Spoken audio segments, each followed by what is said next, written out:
नमस्कार दोस्तों, स्वागत है आप सभी का बोस स्टडी में। मैं हूं आकाश आप सभी के साथ। तो दोस्तों कैसे आप सभी, उम्मीद करता हूं अच्छे होंगे और जहां भी होंगे अपनी तैयारी को ज़ोरों शोरों से कर रहे होंगे।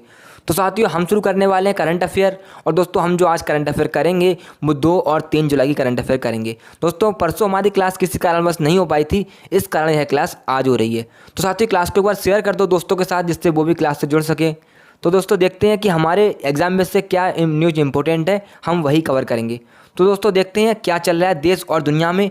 और फर्स्ट पॉइंट आपका है कि संदीप कुमार गुप्ता को gas authority of India limited यानी कि गेल के चेयरमैन एवं प्रधान निदेशक के रूप में नियुक्त किया गया। किसके? गेल के। कौन बनी है? संदीप कुमार गुप्ता बनी है।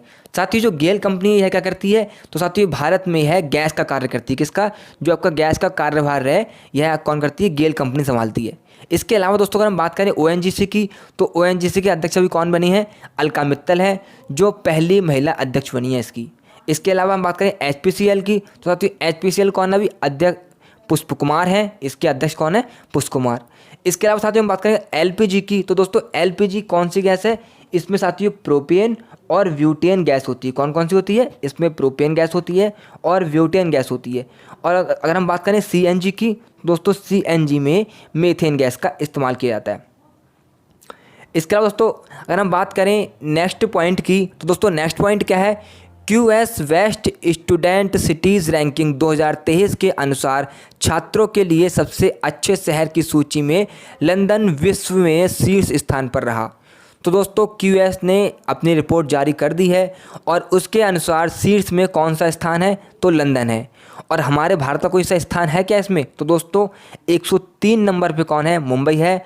और 114 नंबर पे कौन है? बेंगलुरु है। और सेकंड नंबर पे कौन है? सियोल। और सियोल कहाँ है? साउथ कोरिया में। इसके अलावा दोस्तों अभी हाल ही में कांतार ब्रांड्स ने भी अपनी रिपोर्ट जारी की थी। और साथियों इसमें जो मूल्यवान कंपनी थी वो कौन थी? तो सबसे ऊपर जो थी एप्पल थी। सेकंड नंबर पे कौन थी? तो साथियों सेकंड नंबर पे गूगल थी। और अगर हम बात करें हमारे भारत की कोई सी कंपनी है, तो दोस्तों बिल्कुल टीसीएस कंपनी हमारे भारत की है, जो किसकी है? टाटा की है। इसके अलावा दोस्तों अगर हम बात करें वैश्विक लिवलिटी की, तो दोस्तों यह भी रिपोर्ट अभी जारी हुई है, वैश्विक लिवलिटी सूचकांक। इसके अनुसार दोस्तों जो रहने योग्य शहर है वो कौन सा है? नंबर 1 पे वियना। और वियना क्या है? ऑस्ट्रिया की राजधानी है। क्या हमारे भारत का कोई शहर है? तो दोस्तों दिल्ली। इस भी कौन से नंबर पे है? 112वें नंबर पे। इसके अलावा दोस्तों मुंबई कौन से नंबर पे है? तो मुंबई 170वें स्थान पर रहा। नेक्स्ट पॉइंट है दोस्तों भारत के महान्यायवादी का कार्यकाल 3 महीने बढ़ाया गया। अब साथियों भारत के महान्यायवादी कौन है अभी? तो भारत के महान्यायवादी इस समय के वेणुगोपाल हैं। कौन है? के वेणुगोपाल। इसके अलावा साथियों महान्यायवादी कौन से आर्टिकल में आती हैं? तो आर्टिकल 76 में भारत के महान्यायवादी आती हैं। और साथियों महान्यायवादी भारत सरकार के सबसे बड़े वकील होते हैं। कौन होते हैं? सबसे बड़े वकील भारत के महान्यायवादी होते हैं। तो अभी कौन है? के वेणुगोपाल। और कितने दिन का कार्यकाल है इनका? तो 3 महीने कार्यकाल बढ़ा दिया है। भारत का महान्यायवादी राष्ट्रपति के प्रसाद पर्यंत कार्य करता है। किसके? राष्ट्रपति के। और दोस्तों इसीलिए राष्ट्रपति इनके अधिकार को अपने अधिकार में लेता है। राष्ट्रपति इनके वेतन भत्ते को निर्धारित करता है। यह संसद के किसी सदस्य का सदन नहीं होता। दोस्तों बहुत ही महत्वपूर्ण और कई एग्जाम में आपसे पूछ चुका है। यह संसद के किसी सदस्य का सदस्य नहीं होता, लेकिन वह किसी भी सदन में बोल सकता है, लेकिन उसे वोट देने का अधिकार नहीं है। महान्यायवादी बनने के लिए वही योग्यताएं होनी चाहिए जो सुप्रीम कोर्ट के न्यायाधीश बनने के लिए होती हैं। दोस्तों यह जो मैं आपको बता रहा हूँ यह बहुत ही इंपॉर्टेंट है आपके एग्जाम बेस से। सुप्रीम कोर्ट का जज बनने की योग्यताएं हों, या फिर 5 साल तक हाई कोर्ट में जज रह चुका हो, या फिर हाई कोर्ट में 10 साल तक वकालत कर चुका हो। इसमें से कोई भी एक योग्यता अगर व्यक्ति के अंदर है तो दोस्तों वह भारत का महान्यायवादी बन सकता है। इसके अलावा साथियों अगर हम बात करें और पोजीशन की कि भारत में कौन कौन से पोजीशन है, तो भारत के महान्यायवादी पहले कौन थे? तो शीतलवाड़ थे। अभी कौन है? अभी साथियों के वेणुगोपाल है। और जो कौन से नंबर के हैं? 15वें नंबर के। सॉलिसिटर जनरल कौन है अभी? तो तुषार मेहता सॉलिसिटर जनरल हैं। यूपीएससी के अध्यक्ष कौन है? तो दोस्तों मनोज सोनी यूपीएससी के अध्यक्ष हैं। वित्त आयोग के अध्यक्ष कौन है? तो एनके सिंह वित्त आयोग के अध्यक्ष हैं। मुख्य निर्वाचन आयुक्त कौन है? तो राजीव कुमार मुख्य निर्वाचन आयुक्त हैं। नीति आयोग के उपाध्यक्ष कौन है? तो सुमन बेरी। मैंने क्यों कहा उपाध्यक्ष? क्योंकि दोस्तों अध्यक्ष जो होते हैं नीति आयोग के वो प्रधानमंत्री होते हैं। तो अभी कौन है? अभी मोदी जी हैं। और कैग कौन है? तो कैग जी सी मुर्मू हैं। और सुप्रीम कोर्ट के मुख्य न्यायाधीश कौन है? तो दोस्तों सुप्रीम कोर्ट के मुख्य न्यायाधीश अभी कौन है? NV रमन्ना है। इसके अलावा दोस्तों नेक्स्ट पॉइंट है भारतीय अंतरिक्ष अनुसंधान संगठन यानी इसरो ने PSLV C53 से सिंगापुर का DS अर्थ ऑब्जर्वेशन सैटेलाइट को लॉन्च किया। कहाँ से किया है? तो दोस्तों सिंगापुर से किया है। इसरो ने सिंगापुर की 3 सैटेलाइट को अंतरिक्ष में भेजा। दोस्तों अपनी PSLV C53 के जरिए इसरो ने कितने भेजे हैं? तो 3 को भेजा है। कहाँ पे? अंतरिक्ष में। दोस्तों इसके अलावा बात करें तो भारत के संचार उपग्रह GSAT-24 का सफल परीक्षण कोवरू फ्रेंच गुआना से किया गया। किसने किया? ये भारत ने किया। अभी कहाँ से? फ्रेंच गुआना से। और इसके अलावा दोस्तों अभी हाल ही में जुलजाना नाम से ठोस ईंधन वाले रॉकेट को भी ईरान ने लॉन्च किया। यह ठोस फ्यूल पर आधारित है और दोस्तों इसकी जो क्षमता है वो कितनी है? दोस्तों 20 किलोग्राम और यह इसकी लंबाई लगभग 25 मीटर है। इसके अलावा दोस्तों हाल ही में साउथ कोरिया ने अपना पहला घरेलू निर्मित अंतरिक्ष रॉकेट नूरी का सफल परीक्षण किया। नेक्स्ट पॉइंट है साथियों GST दिवस प्रतिवर्ष 1 जुलाई को मनाया जाता है। कब मनाया जाता है? 1 जुलाई को GST दिवस मनाया जाता है, यानी कि वस्तु एवं सेवा कर। साथियों अगर हम बात करें इसे क्यों मनाते हैं, तो दोस्तों इसे हम इसलिए मनाते हैं क्योंकि हमने 1 जुलाई 2017 को लागू किया था। कब किया था? 2017 को लागू किया था, इसलिए हम GST दिवस 1 जुलाई को मनाते हैं। इसके अलावा साथियों अगर हम बात करें राष्ट्रीय सुरक्षा दिवस की तो यह 4 मार्च को मनाते हैं। अंतर्राष्ट्रीय महिला दिवस की तो यह 8 मार्च को मनाते हैं। विश्व खुशहाली दिवस 20 मार्च को मनाते हैं। विश्व जल संरक्षण दिवस तो यह 22 मार्च को मनाते हैं। विश्व स्वास्थ्य दिवस 7 अप्रैल को। पृथ्वी दिवस 22 अप्रैल को। विश्व श्रमिक दिवस 1 मई को। इसके अलावा दोस्तों विश्व प्रेस स्वतंत्रता दिवस 3 मई को। विश्व तंबाकू रोधी दिवस 31 मई को।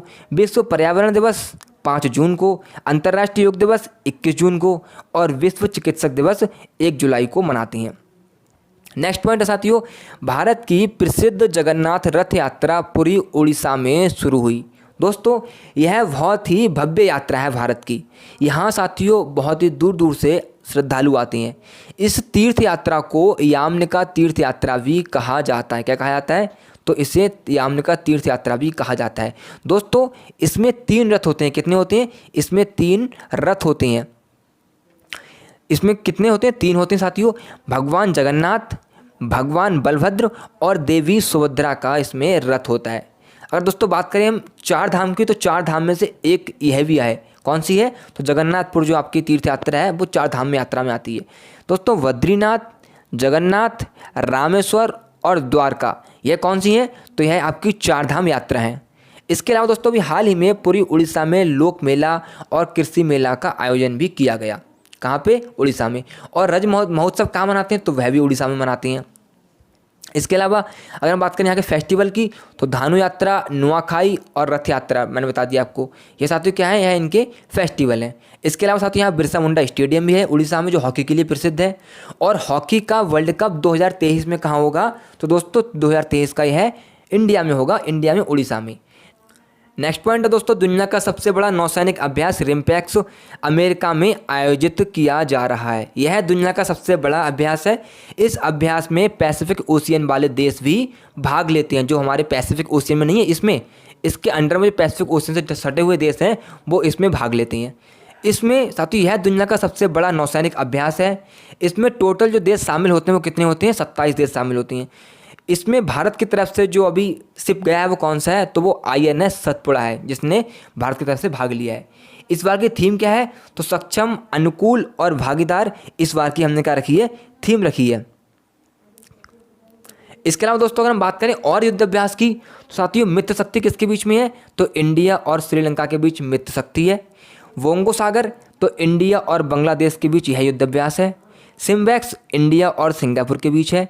वज्र प्रहार और युद्ध अभ्यास अमेरिका और इंडिया के बीच में है। जबकि डेजर्ट नाइट गरुण शक्ति और वरुण शक्ति तो यह फ्रांस और इंडिया के बीच में है। इंदिरा रूस और इंडिया के बीच एक युद्ध अभ्यास है। ओसेनडेक्स यह ऑस्ट्रेलिया और इंडिया के बीच में है।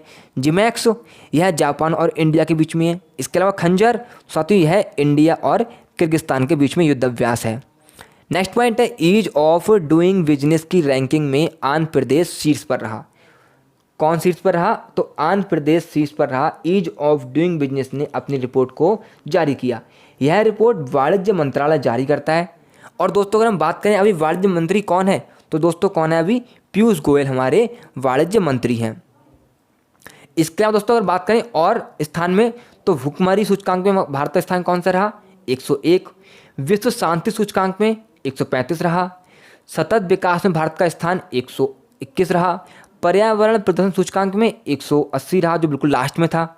अंतर्राष्ट्रीय खुशहाली सूचकांक में 136 रहा, यानी कि हम बहुत ही सैड फील रहते हैं और ज़्यादा परेशान रहते हैं भारतीय लोग। वर्ल्ड प्रेस फ्रीडम इंडेक्स में 150 रहा, यानी कि हमारी मीडिया को आज़ादी नहीं है बिल्कुल भी बोलने की। बौद्धिक संपदा में 43 और अक्षय ऊर्जा में भारत का स्थान तीसरे नंबर पर रहा। नेक्स्ट पॉइंट है दोस्तों, दुनिया के सबसे बड़े इनोवेशन कैंपस टी हब 2.0 का उद्घाटन कहाँ किया गया? तो हैदराबाद में इसका उद्घाटन किया गया। और दोस्तों क्यों किया गया है? तो इसलिए किया गया ताकि नवाचार और तकनीकों को बढ़ावा दिया जा सके। ये देख रहे हैं आप, यह सबसे बड़ा क्या है? दुनिया का दूसरा सबसे बड़ा उद्घाटन किया गया है टी हब का। अब दोस्तों अगर हम बात करें, हैदराबाद में एक स्टेचू अभी बनाई गई थोड़े दिन पहले, वो कहाँ किनकी है? तो दोस्तों वो रामानुजाचार्य की है। किसकी है? संत रामानुजाचार्य की। और दोस्तों इसे क्या नाम दिया? स्टेचू ऑफ इक्वलिटी से नाम दिया गया है। और यह कितनी ऊंची है? तो 216 फीट इसकी ऊंचाई है। इसके अलावा भारत का पहला डिस्प्ले फैब तेलंगाना में स्थापित किया गया था। तेलंगाना में साथियों एक मंदिर है, क्या नाम है उसका? रामप्पा मंदिर। इसके अलावा यहाँ की अगर बात करें त्यौहार की, तो बाथुकम्मा और मेदराम जात्रा यहाँ के क्या है? त्यौहार हैं। तो दोस्तों यहाँ हमारी क्लास कंप्लीट होती है। अब एक बार अपने दोस्तों के साथ क्लास को शेयर कर दो, जिससे वो भी क्लास को देख सकें। और साथ ही जिन्होंने क्लास को लाइक नहीं किया वो लाइक कर दो। और दोस्तों क्लास को जिन्होंने